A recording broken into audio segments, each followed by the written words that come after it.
Listen, I've already gone on record saying the RG40XX-V should have been the last H700 device that we got from Anbernic. It was like the 7th in a long line of different handhelds, but it wasn't the last H700 device we got.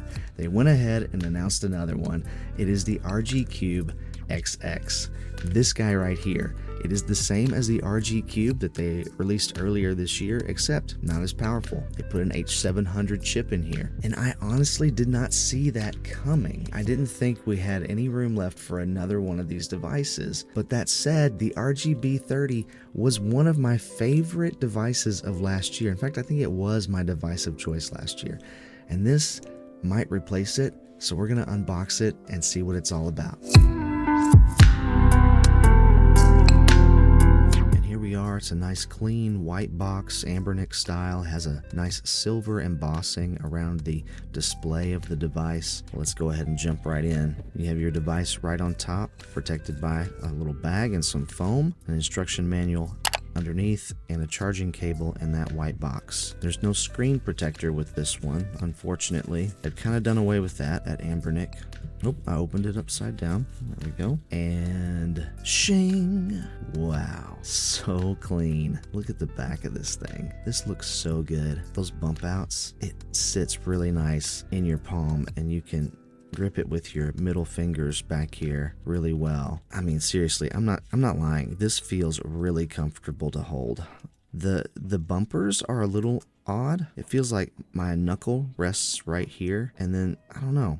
I don't know. Something about that feels weird. You can do it like this, but doing it like I would normally play feels a little odd. I'm still pressing the button down though, so I guess it's not that big a deal. I just need to get used to it. Joy-Con style sticks again. Face buttons feel great. I just realized they don't have that crazy loud click to them that the triggers usually have. D-pad feels good. I wasn't sure how I felt about this circular D-pad, but we'll test it out here in a second, but I think it feels pretty good. Now, start and select and menu have a slight click to them, but it's not crazy high-pitched loud. Now, I did get the version that only comes with the OS and no games, so I'm gonna load up some games on here and then we'll check them out. Booting up the device, and we're into that new home menu that they've made with a great button sound.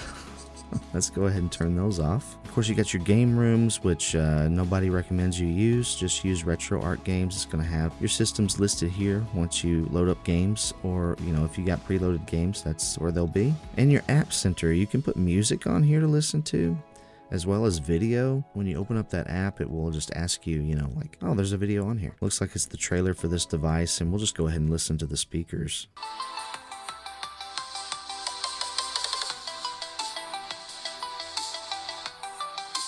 Speakers actually sound pretty good. So you can load up movies or TV shows or something on here if you have those, and you can also read ebooks. And there's a basic file manager, some kind of expert mode that I don't recommend you get into unless you're an expert. And you can load up some other apps as well. I'm not really sure what those are. You can select favorites here in the OS. You can look at your history of played games. You can search for games on your card, and there's your settings there at the end. Wow, look at the colors on that thing. It's not going to look right on this camera. It just never translates quite as well. But they are, oh, don't need multiplayer, but those colors are vibrant. The blues, the reds, and the greens, man, they all look good. The yellow looks good. Oh, tails, always bouncing off in the wrong direction. Oh no, loop-de-loop.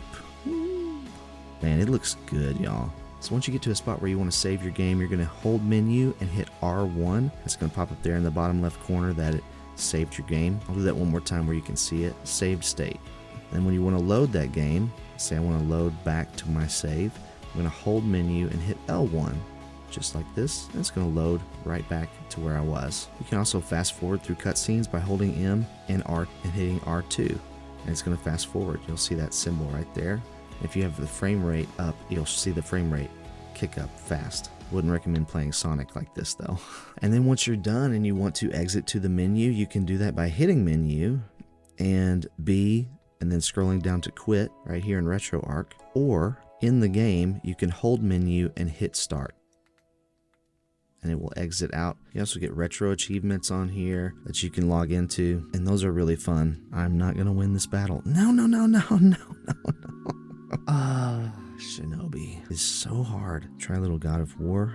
Chains of Olympus. You do have to turn frame skip on to play this game at 100% speed, but here you can see what it would look like on this 4-inch square display, since this was a 16:9 system. And Anbernic really has made a lot of improvements and optimizations for the H700 chip in their OS, and so you can see that it would be ideal for PSP to run at 30 or even 60 frames per second and maybe have a little upscaling, but you do get an experience that is at least playable here on the H700 chip. I would still consider it a bonus system, but this is one of the hardest games to run, and you can technically play it, so that's pretty cool. And here's a little cyber lip on the NEO GEO, and you can see the overlay there. You got the arcade cabinet down at the bottom.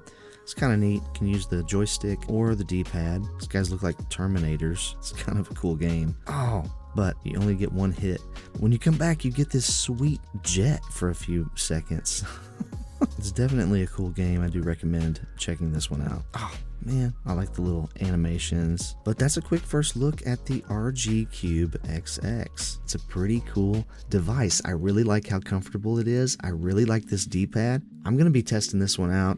This is probably one that this might become my replacement for the RGB30 from Powkitty, and my device of the year, my budget device of the year. I'm not gonna lie, I really am impressed with this so far.